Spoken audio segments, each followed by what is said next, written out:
Hey guys, Matt from SWMBRD here. As a founder and a co-inventor, I get asked a lot of times, hey Matt, what makes the SWMBRD so different? What makes it so unique? So I thought I'd take a few minutes and kind of give you guys a bit of the history of the current board sports and where they've evolved from and what makes SWMBRD so different.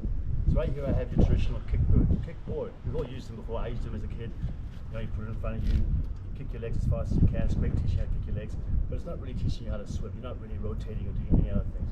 You see, the shape is the most important thing I want to mention to you. See, flat on top, flat on the bottom, gently rounded around the sides, mostly square in the back. This general shape is the same as far as the bodyboards you see that are catching the huge waves in Hawaii. Those guys are super athletes, and also the construction of those boards is like far superior to any kind of kickboard. Actually, a kind of cool story is that the founder and the inventor of the bodyboard, John Murray, he was a surfer. And he snapped his board in half, and obviously surfboards are expensive, you don't want to throw them away, so he took half the board, shaped it gently, and now you have what is today's high performance bodyboard. You may call it a boogie board or a boogie. But generally all those boards have the same basic characteristics of being flat on the top, gently rounded, and flat on the bottom. You may ask me as well, Matt, why do you have this Swiss ball, workout ball next to you? That's because this ball is actually more closely related to our SWMBRD than traditional bodyboard.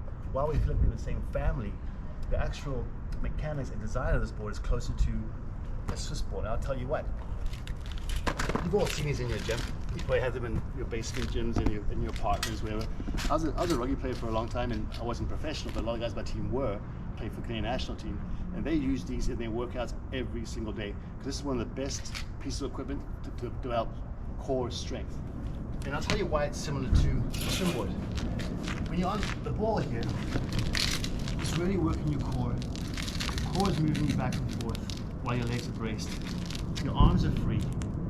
If you imagine SWMBRDing, you can do freestyle, you can do breaststroke, you can do butterfly, you can turn. In the water, obviously you haven't got the concrete. That's why we have a medium length diaphragms. These become like your anchor, like your support.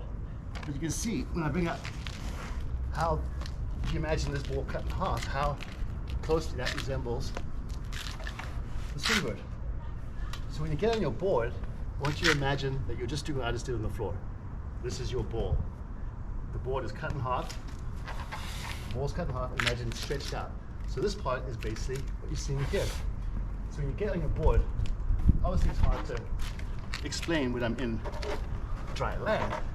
But if you remember how it was on the Swiss ball, that same spot, just like you're on the Swiss ball. Now you're here. Once you go down the water, the board rises. You have your fins on.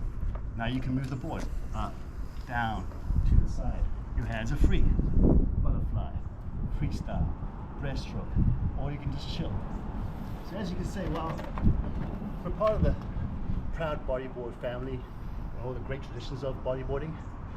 Often we haven't got waves in Vancouver or in Canada, so this bodyboard allows me to access the water in the same great way, and I have the same great experience of all those guys that are riding those huge waves in the pipeline.